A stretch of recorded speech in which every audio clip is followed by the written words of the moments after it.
오늘 말씀 디도서 은혜 양육이라는 같은 본문으로 두 번째 말씀인데 두 번의 나누기를 참 잘한 것 같습니다. 지난 주일날 많은 선교 파송이 있어서 선교 나가시는 우리 단기 선교사님들을 위해서 이 말씀을 전했고, 이제 그 틀 위에 오늘 두 번째 이 말씀을 좀 꼼꼼히 살펴볼 테인데, 아마도 제 추측에는 지난주에 말씀을 들으셨지만 오늘 읽으면 새로 듣는 말씀 같은 그런 놀라운 효과가 있을 것 같다 하는 생각이 듭니다. 원래 제가 기대하기는 지난주는 큰 틀을 잡고 오늘 그 안에 이제 살을 붙여 넣으려는 게 계획이었는데 틀이 흔들리고 있는 그런 모습은 아닐까. 하지만 오늘 또 이제 틀도 잡고 살도 붙이고 하는 그런 좋은 시간이 있기를 기대해 봅니다. 여러분, 목적이 이끄는 삶이라는 책을 읽으시지는 않으셨어도 들어는 보셨죠? 그 책이 나온 지가 이제는 꽤 됐습니다. 2003년에 나왔으니까 15년이 훌쩍 넘은 것 같습니다.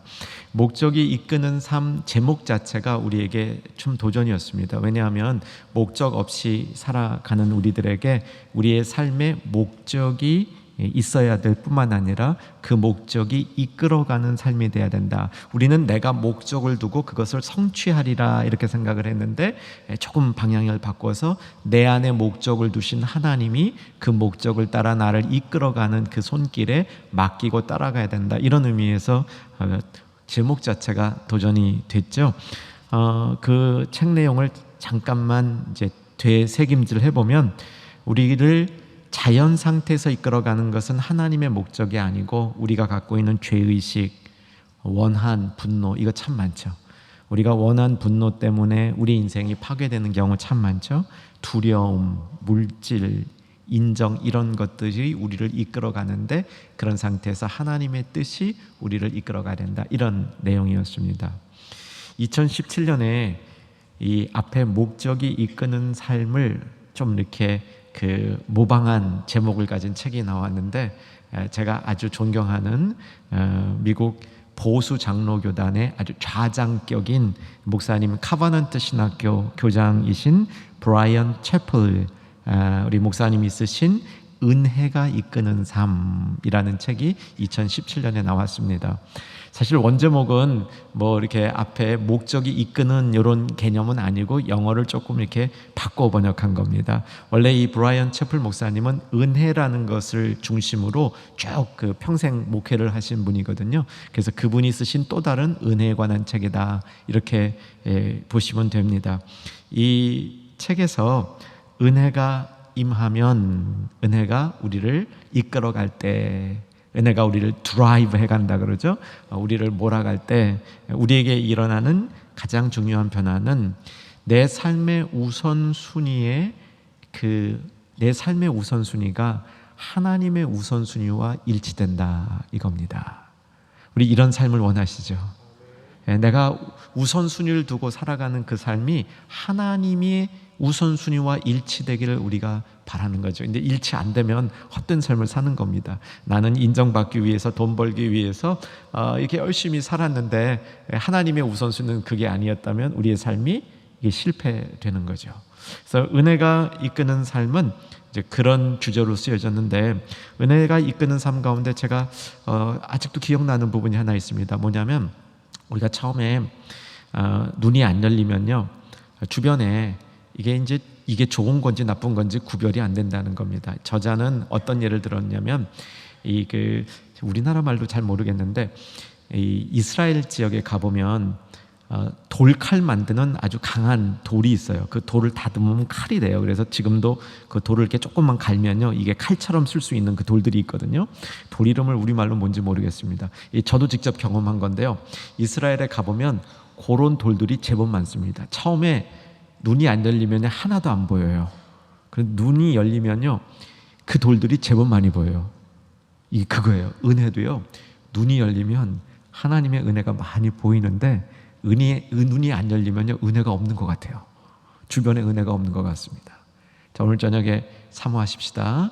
눈이 열려서 내 주변에 주시는 하나님의 은혜를 많이 깨닫는 우리 모두 되기를 주의 이름으로 축원합니다.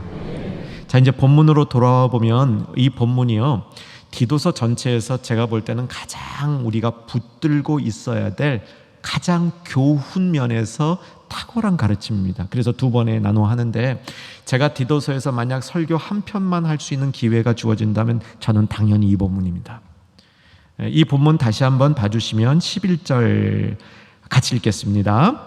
모든 사람에게 구원을 주시는 하나님의 은혜가 나타나, 지난주 기억나시죠? 은혜는 내가 획득한 것이 아니라 나타난 것이다 그랬는데, 그 다음이 참 이 본문의 묘미예요. 이 은혜는 우리를 양육하여, 이렇게 가는 겁니다. 하나님의 은혜가 나타났다는 것보다는 본문에서 사도 바울은 이 은혜가 우리를 양육한다라는 부분을 강조하고 있습니다. 우리 자녀 교육시키기 위해서 최고의 교육을 시키기 위해서 노력하죠. 내가 할 수 있는 한, 그렇죠?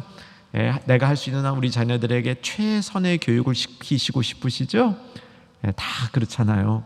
그런데 자녀에게, 그리고 우리 자신에게 영적인 면에서 영적인 교육을 시켜주는 가장 좋은 방법이 여기 나오는 겁니다.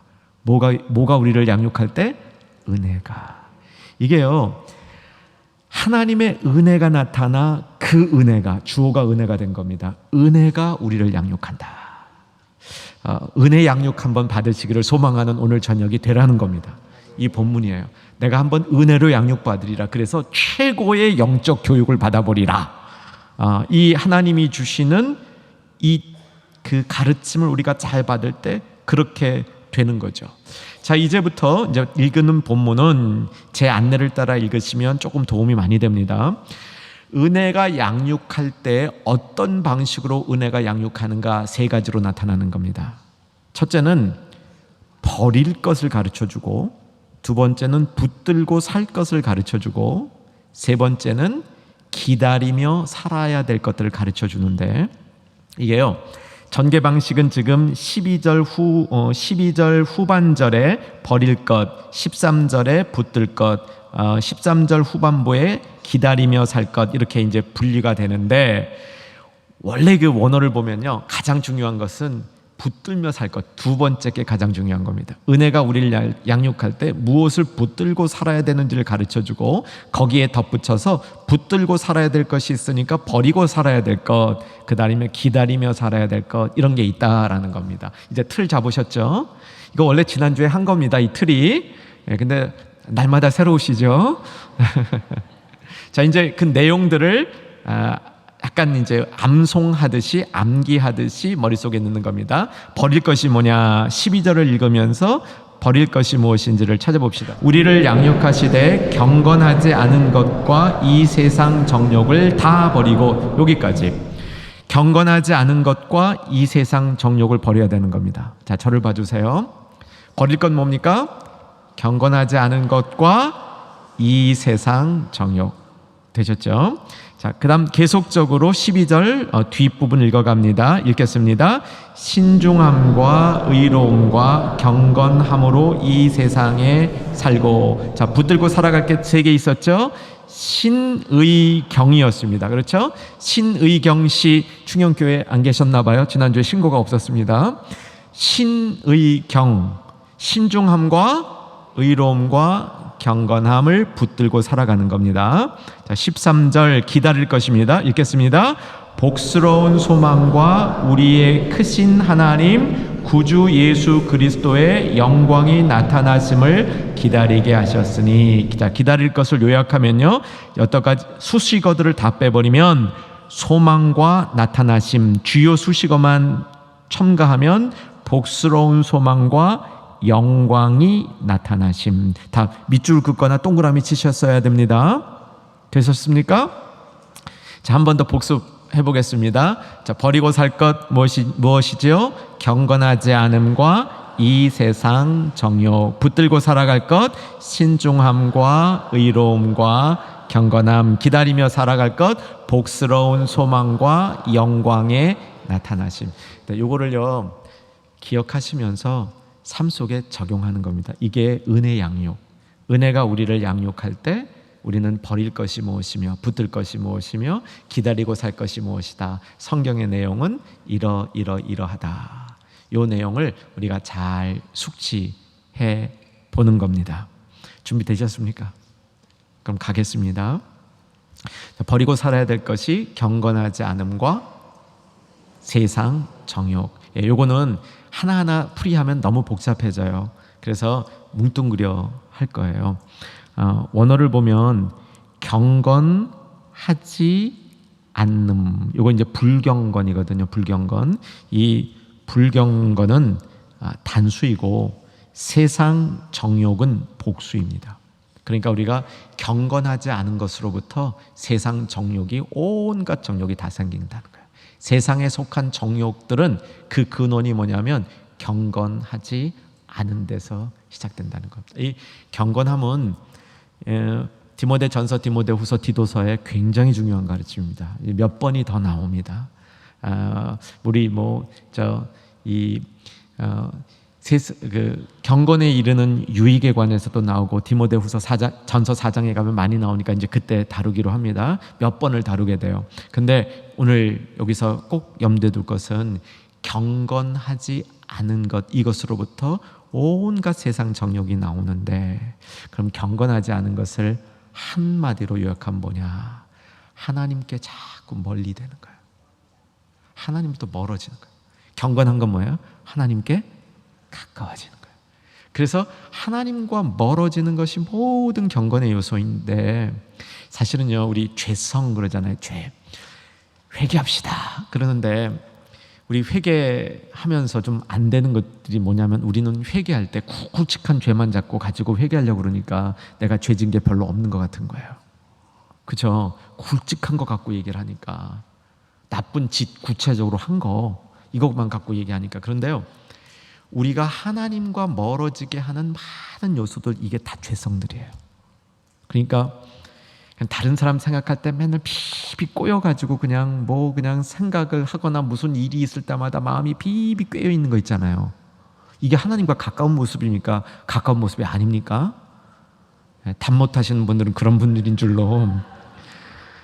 답이 금방 돼야 되잖아요. 하나님과 가까운 거 아니잖아요. 하나님과 어떻게 가까운 거예요? 그게 큰 은혜 받은 다음에도 그 은혜가 날아가는 요소가 뭐냐면, 우리 안에 있는 온갖 그런 생각들, 그리고 내 안에 있는 쓴뿌리들, 이런 것들이 우리 안에 불경건의 요소라는 겁니다. 하나님과 우리를 자꾸 멀리하고 있는 죄성들의 모습인데, 이것만 있으면 끝나는 게 아니라 이게 온갖 세상 정욕들을 다 일으키는 거야. 내가 하나님과 멀어지게 되니까 세상의 정욕들이 나한테 다 들어오는 겁니다. 그래서 그 정욕들로 채워지는 건데, 은혜가 우리에게 임하면 어떻게 됩니까?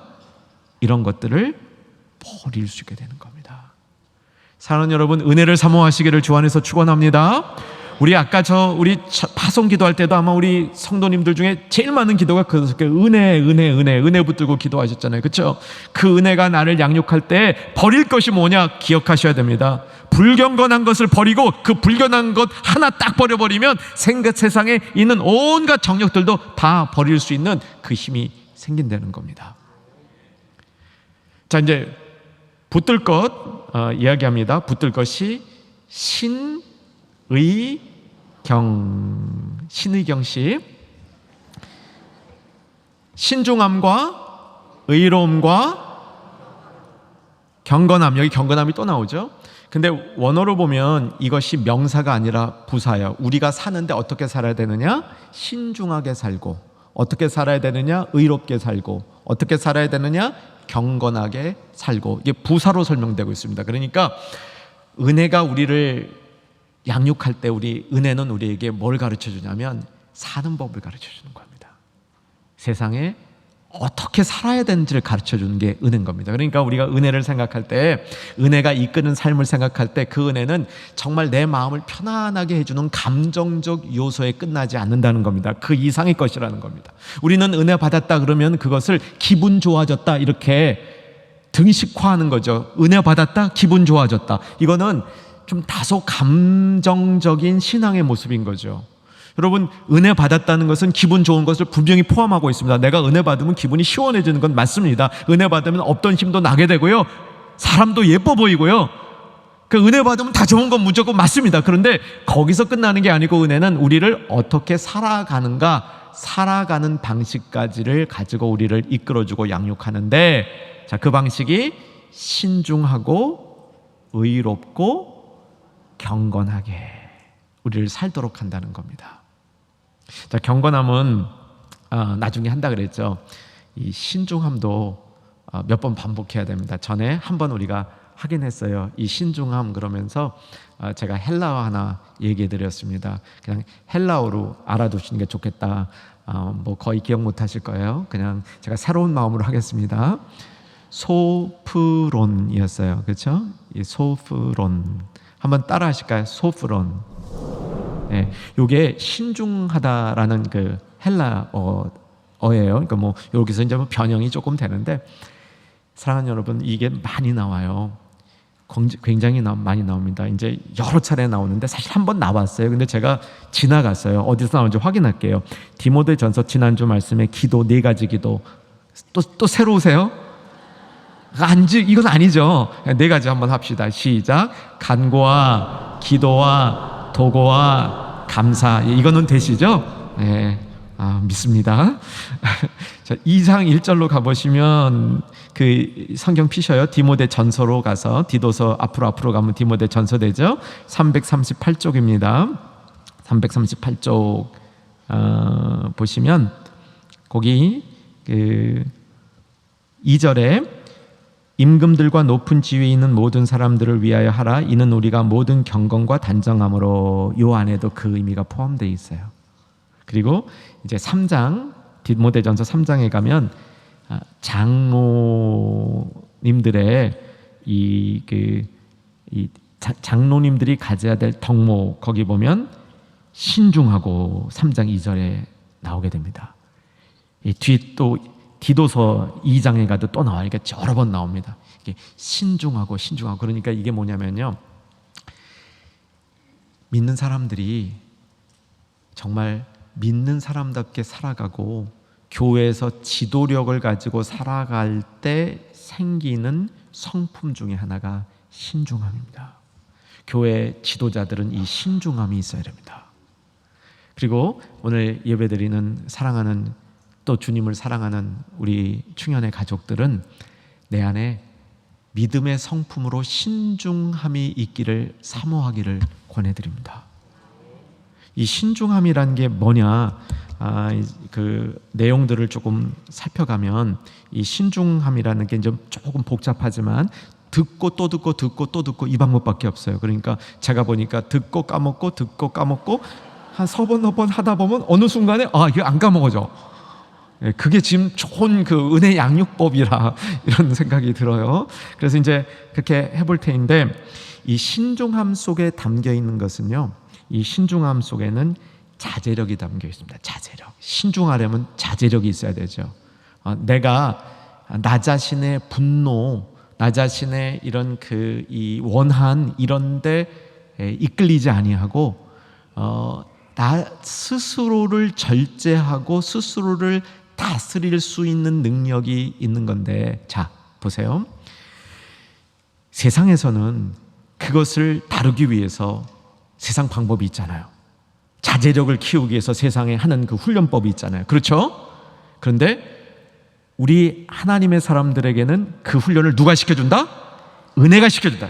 할렐루야, 그거예요. 우리에게 은혜가 들어오면 그 은혜가 잠시 기분 좋다 끝나는 게 아니라 나를 신중한 사람 만들어 간다는 겁니다. 스스로 자제할 수 있는 자제력을 그 은혜가 우리에게 공급해 주는 거죠. 그렇죠? 안 그랬다가는 그저 한방 할 것 같은 순간에 은혜가 나를 붙드니까 안 하게 되는 거죠. 옛날에 그 깡피하시다가 목사 되신 목사님이 있었죠. 김익부라는 목사님. 그렇죠? 이 깡패하시다가 목사님 되셨는데 이 쪼무라기 같은 사람이 괴롭히는 거야. 내가 은혜 안 받았으면 어떻게 됐죠? 끝났죠. 근데 은혜를 받았으니까 옛날에 김익두는 죽었다. 그러고 넘어가는 거죠. 이게 은혜가 우리에게 있으면 변화가 되잖아요. 그 변화의 모습 중에 하나가 신중함이 생기는 겁니다. 여러분 꼭 기억해 주셨으면 좋겠습니다. 은혜가 나를 양육하면 내 안에 신중함이 생기는데, 오늘 여러 가지 중에 딱 신중함에 관해서 두 개만 할 겁니다. 하나는 자제력이 생기는 거고요, 둘째는 신중함이 우리에게 있을 때는 품위가 생깁니다. 품위. 사랑하는 여러분, 품위 있게 사시기를 주의 이름으로 축원합니다. 나이가 들어도 품위 있을 수 있습니다. 가진 것이 없어도 품위 있게 살 수 있습니다. 병약해도 품위 있게 살 수 있습니다. 이거는 성경의 가르침입니다. 이건 제가 기회가 될 때마다 더 반복할 겁니다. 오늘 예배 드리시는 분들은 제가 위에서 보니까 다 품위가 있어 보여요. 왠지 아세요? 은혜를 받고 계시거든요. 은혜를 받고 있기 때문에 은혜가 우리에게 들어오면 품위가 생겨요. 돈으로 품위를 만드는 게 아닙니다. 학위로 품위를 만드는 게 아닙니다. 무슨 지위로 품위를 만드는 게 아닙니다. 지위 아무리 많아도 품위 없는 사람은 허다한 것 같아요.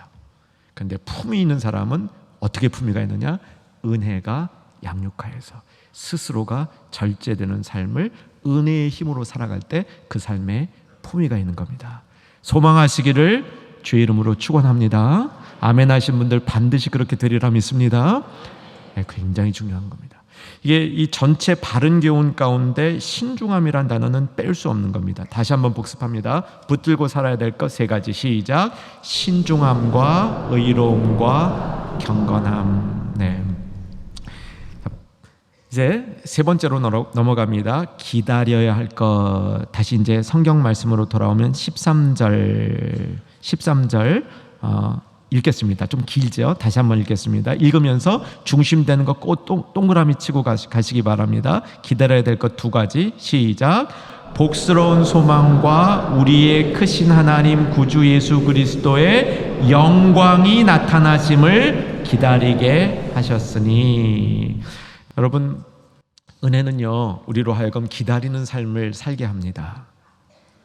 기다리는 삶이 얼마나 멋진 것이라는 것 우리 믿는 성도님들은 잘 알게 되는데, 이 기다림이 소망입니다. 믿음, 소망, 사랑, 이 세 가지가 있는데, 한국교회에서는요 믿음, 소망, 사랑 중에 사랑 씨는 아주 많이 사랑을 받고 있습니다. 그래서 우리 믿는 사람들이 사랑을 굉장히 중요시하거든요. 믿음 님도 꽤 많이 존중을 받고 있습니다. 그런데 소망이 조금 등한시되고 있습니다. 소망이 참 귀한 겁니다. 진짜 신앙은 소망을 갖게 하는 데 있고요, 이 소망이 우리에게 있느냐 없느냐는 우리의 삶의 질을 바꿉니다. 소망이 없어지면요 답답하죠. 여러분, 은혜가 있을 때 우리 기쁘다고 그렇죠? 은혜가 있을 때 기쁘고 충만하죠. 그 은혜가 있을 때 기쁘고 충만한 모습 중에 굉장히 많은 부분이 뭐냐면, 은혜가 있으면 소망이 생기기 때문입니다. 그렇죠? 가만 생각해보니까 그렇죠. 은혜가 나에게 회복이 되면 소망이 같이 살아있는 겁니다. 소망은 미래에 관한 건데요, 여러분, 우리 예수님을 믿었을 때, 우리 예수님을 믿고 구원을 받았을 때 그 구원의 큰 효과가 뭡니까? 마지막이, 이 세상이 마지막 되면 그때 나는 신나는 주님 품으로 간다. 이게 우리가 믿는 믿음의 핵심이거든요. 그래서 은혜가 우리를 양육할 때, 은혜가 우리를 훈련시킬 때 뭐를 자꾸 훈련시키냐면 소망 가운데 사는 훈련을 시키는 겁니다. 소망이 계속 생기게 만드는 겁니다. 할렐루야. 그래서 은혜를 받았다 소망이 있다는 겁니다. 은혜가 어떻게 더 은혜를 지키고 사느냐, 더 은혜스러운 삶을 사느냐, 내가 소망을 잃지 않고 살아가는 겁니다. 소망을 좀 신학적으로 바꾸면 이런 표현이에요. 소망은요, 미래가 현재 안으로 돌아오는 겁니다. 미래가 현재 안으로 들어와서 현재를 변화시키고 현재에 영향을 주고 현재를 이끌어가는 것이 소망의 모습이라는 겁니다. 자, 그런데 여기에 붙은 수식어가 뭔지 확인하십시오. 무슨 소망입니까? 네, 이런 때는 조금 발음을 더 은혜시렵게 하면 복시러운 소망, 뭐 이렇게 복스러운이 어법상 맞는 건데 은혜시렵다 그러잖아요, 그렇죠? 복시러운 소망도 괜찮을 것 같아요. 복스러운 소망, 이 소망이 왜 복스러운가? 요거를 이제 이해해 두는 겁니다.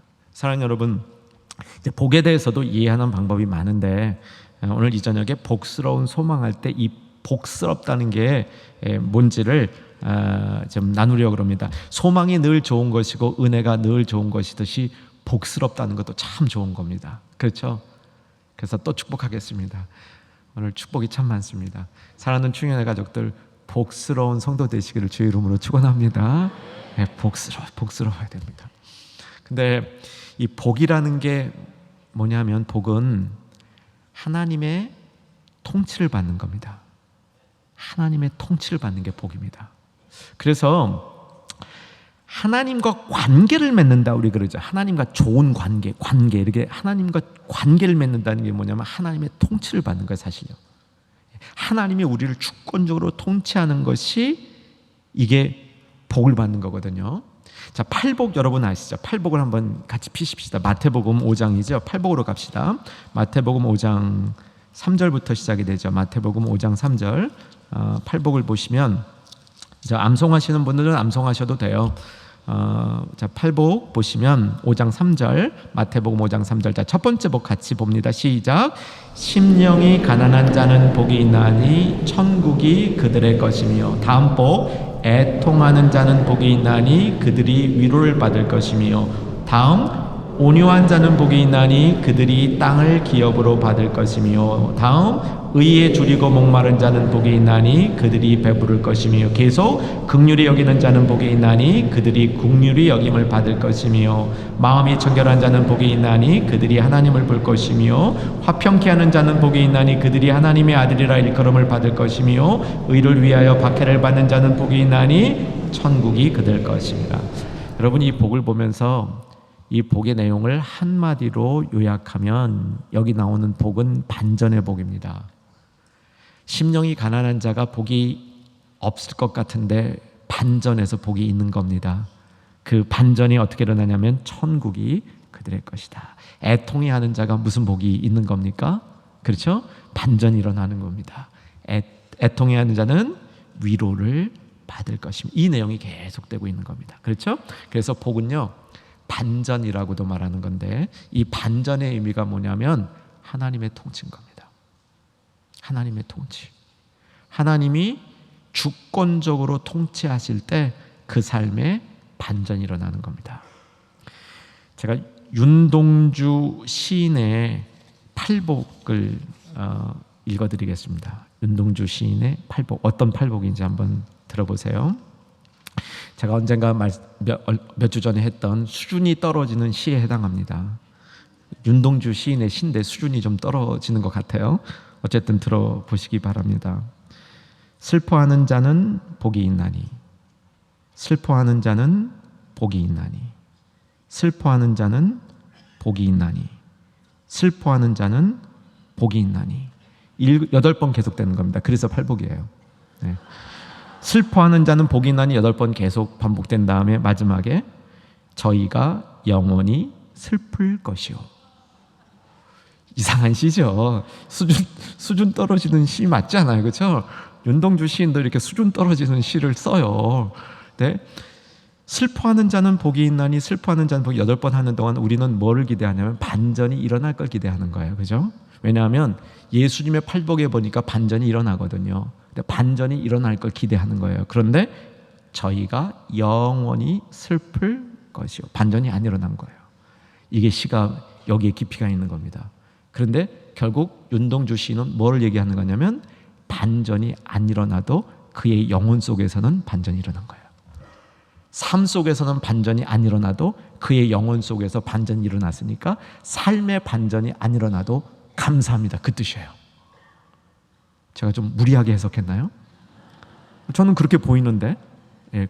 근데 반전이라는 것은 내가 기대하는 것처럼 삶에서 뒤집어지는 역사가 일어나는 것만 반전이 아니라 내 영혼 속에서, 내 삶 속에서 하나님의 통치가 믿어지고 받아들여지면 그게 반전인 겁니다. 그래서 이 복스러운 소망에서 이 복이라는 거는 하나님의 통치가 우리 안으로 들어오는데, 자, 한번 진짜 구약 성경에서 복이라는 것을 가장 잘 설명해 준 대목을 보면 아브라함의 복의 근원이 된다는 창세기 12장 2절 3절 말씀이에요. 너를 축복하는 자를 내가 축복하고 너를 저주하는 자를 내가 저주하리라. 네가 복의 근원이 되리라. 너의 자녀들이 하늘의 별과 같이 땅의 모래와 같이 바닷가의 모래와 같이 많아지리라. 그렇잖아요. 그렇죠? 그 복의 핵심이 뭡니까? 자녀 되는 거예요. 하나님의 자녀 되는 겁니다.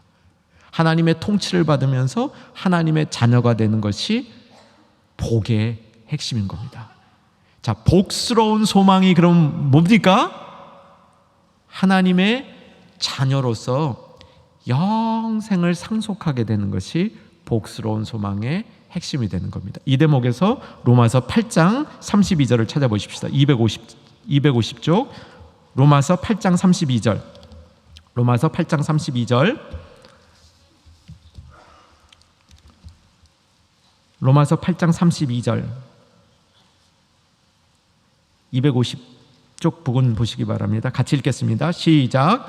자기 아들을 아끼지 아니하시고 우리 모든 사람을 위하여 내주시니가 어찌 그 아들과 함께 모든 것을 우리에게 주시지 아니하겠느냐. 이게 복스러운 소망입니다. 아들을 내어주신 하나님께서 우리를 상속자 삼으신다는 것. 이게 복스러운 소망의 핵심이 되는 것이죠. 사랑하는 여러분, 은혜는 우리에게 복스러운 소망을 기다리게 합니다. 그래서 여러분, 은혜가 우리를 양육하게 되면 복스러운 소망을 기다리며 사는 동안 우리가 복스러운 사람이 될 수 있는 거죠. 자, 또 하나는 뭐였습니까? 영광이 나타나심. 다시 한번 13절을 보시면 그 영광이 어디에 속한 영광이냐면 우리의 크신 하나님 구주 예수 그리스도의 영광. 이거 굉장히 많은 단어들이 영광을 수식하고 있는 겁니다. 우리의 크신 하나님 구주 예수 그리스도의 영광의 나타나심. 이것을 우리가 기다리고 사는 겁니다. 이건 뭐냐면 크게 좀 신학적으로 보면요, 예수님이 이 땅에 오신 그 순간, 그리고 우리가 예수님을 믿는 그 순간, 예수님이 우리에게 자신을 나타내신 그 순간, 그 순간이 우리에게 가장 영광스러운 그 순간인데, 그것에 근거하여서 이제 마지막에 예수님을 얼굴과 얼굴을 대면하여 마주할 수 있는 그 영광, 그것이 나타나기를 기다리는 삶을 살게 한다는 겁니다. 그래서 은혜가 우리에게 좋은 것은 지금 내가 원하는 것이 내 손에 쥐어져서만 좋은 게 아닙니다. 우리는 그러죠. 내가 어려운 문제가 해결됐다, 은혜 받았다 그럽니다. 나에게 뭔가 좋은 일이 생겼을 때 은혜 받았다 그럽니다. 그런데 은혜가 양육할 때 받을 은혜는 이 땅에서 내가 받는 것보다 기다리는 게 더 많은 겁니다. 복스러운 소망을 기다리고 영광에 나타나심, 정말 우리 구주 예수님과 얼굴과 얼굴을 맞대고 보면서 모든 것들이 소망 가운데 이루어지는 그 순간을 기다리게 하는 겁니다. 사랑하는 여러분, 잘 기다리는 성도 되시기를 주의 이름으로 축원합니다. 성도의 성도다움은 잘 되어 있습니다. 우리가 세상과 구별될 수 있는 가장 탁월한 방법은 세상에 소망이 없다고 얘기할 때 우리는 진짜 소망을 붙들고 있는 겁니다. 붙들려고 노력하는 것이 아니라 붙들고 있는 겁니다. 그것이 세상과 우리가 구별되는 거죠. 오늘 우리나라가 상당히 어려움을 겪을 수 있는 일들이 발생했습니다. 정치적으로 어떤 의미가 있는지 저는 정확히 잘 여러분에게 설명할 정도로, 그 정도로 식견이 없습니다. 그러나 영적으로 보면 이런 때 우리는 뭘 붙들고 있어야 되냐면 소망을 붙들어야 되는 겁니다. 분명히 어려울 수 있습니다. 분명히 힘들 수 있습니다. 우리 중형 가족 가운데서도 굉장한 타격을 받은 분들이 계실 것 같습니다. 그런 분들에게 주님의 위로가 있고 주님의 힘이 있기를 소망합니다. 그런데 정말 우리 안에 뭐가 있어야 되냐면 세상 사람들이 흔들릴 때 흔들리지 않는 소망이 우리 가운데 있어야 되는데, 그 소망을 복스러운 소망이라는 거죠. 하나님의 자녀된 자, 그래서 하나님의 상속을 받을 상속자로서의 소망, 그 소망을 우리가 가지고 있는 겁니다. 영광의 나타나심을 기다리는 기다림이 우리에게 있는 겁니다.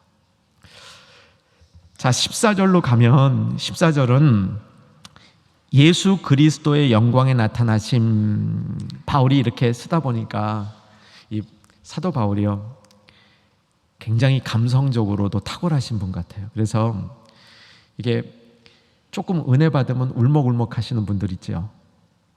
그런 분들 참 은혜롭습니다. 은혜 시렵습니다. 근데 사도 바울이 그런 것 같아요. 그러니까 13절에서 우리의 크신 하나님 구주 예수 그리스도의 영광이 나타나심을 기다릴지니, 이 글을 쓰면서 이게 자신 속에 너무 와닿는 이런 글이 된 거예요. 그래서 다음 절에서는 그 예수님이 누군가 또 한 번 반복하는 겁니다. 그 예수님이 누구신가? 14절 읽으면서 확인하겠습니다. 그가 우리를 대신하여 자신을 주심은 모든 불법에서 우리를 속량하시고 우리를 깨끗하게 하사 선한 일을 열심히 하는 자기 백성이 되게 하려 하심이라. 그 예수님을 탁 쓴 다음에 그 이제 소명, 자기가 그러므로 우리는 무슨 일을 하도록 부름받았냐? 선한 일에 열심을 내는 자기 백성이 되려 하심이라. 되게 하려 하심이라. 우리 지난 금요일 날은 이 부분을 우리가 많이 다뤘습니다. 자기 백성, 특별한 하나님의 사람들, 하나님을 위하여 특별히 구별된 사람들, 선한 일을 열심히 하는. 다시 한번 우리가 이 말씀 우리 마음 가운데 담으면서 내가 그렇게 되리라 소망하시는 우리 모두 되기를 주의 이름으로 축원합니다. 선한 일을 열심히 하는. 여러분, 이 선한 일에 대해서는 좀 질투가 있어야 됩니다. 열심히 한다는 게 이 질투한다는 거예요. 선한 일을 내가 좀 더 잘하려고 질투하는 마음을 가져야 된다는 겁니다. 그런 마음이 있어야 된다는 겁니다. 우리가 정말 예수님이 나를 구속해 주셨음을 아는 성도들은 그 결과가 똑같은 겁니다. 선한 일에 열심을 내는 겁니다. 이제 말씀을 정리합니다. 교회 동료들끼리 꼭 교회 동료가 아니더라도 그룹으로 여행을 같이 가다 보면 뭐 좀 싸움도 하고 뒤각뒤각도 하고 마음 상한 일도 있기는 한데, 이 사람들이 비슷해진다 그래요. 그 왜 비슷해지냐? 그러니까 어떤 분들이 물리적으로 이유가 있대요. 맨날 똑같은 음식을 먹으니까 비슷해진대요. 저는 그 얘기를 이렇게 들으면서 똑같은 은혜를 받은 사람들은 비슷해지게 돼 있다라고 생각합니다. 은혜로 양육받는 사람들은 결국은 비슷해진다라고 생각합니다. 여러분, 부부가 은혜로 양육받으면 부부가 비슷해지고요, 동료들이 은혜 양육을 받으면 동료들이 비슷해지는 것이 영적인 원리입니다. 저의 소망은 충영교회의 이 가족들이, 특별히 오늘 금요 집회에 참석하고 말씀을 듣는 충현의 가족들이 같은 은혜를 받고 같은 은혜에 양육되어져서 비슷해지는 역사가 일어날 수 있기를 소망해 보는 겁니다. 각자의 독특성은 있습니다. 하나님이 주신 독특함은 반드시 유지돼야 됩니다. 그러나 은혜로 양육된 부분들은 비슷해지기 때문에 일체감과 하나를 이루는 데 도움이 되는 겁니다. 특별히 예루살렘 찬양대와 오케스트라가 은혜로 양육받아 비슷해지기를 주 안에서 소망합니다. 이제 마지막 한 절 하나 보고 마칩니다. 15절 보면 같이 읽겠습니다. 시작. 너는 이것을 말하고 권면하며 모든 권위로 책망하여 누구에게서든지 업신여김을 받지 말라. 15절에 권위로 이렇게 얘기하고 있어요. 권위로, 이게 핵심 단어입니다. 은혜로 양육받았을 때, 은혜로 양육받은 사람은 하나님의 일을 하는 동안 권위로 그 일을 할 수 있도록 하나님이 이끌어 주신다는 겁니다. 은혜로 양육받은 사람이 은혜로 양육받아서 세상적으로 볼 때 부드러운 사람이 되는 것 같은데, 그런데 하나님이 그 안에 권위를 주시는 겁니다. 딱딱한 권위가 아니라 하나님의 일을 잘할 수 있는 권위를 주시는 겁니다. 성경이 말하는 권위는 어디에서 오느냐? 하나님을 잘 알고 있는 것에서 오는 겁니다. 하나님의 뜻을 수행할 때 권위가 온다고 되어 있습니다. 하나님이 하시고자 하는 일을 행할 때 권위가 온다고 되어 있습니다. 사랑하는 여러분, 은혜로 양육받으시기를 주 안에서 소망하며 그 일을 권위 있게 선한 일 감당하는 하나님의 자기 백성, 특별한 백성들 되시기를 주의 이름으로 축원합니다.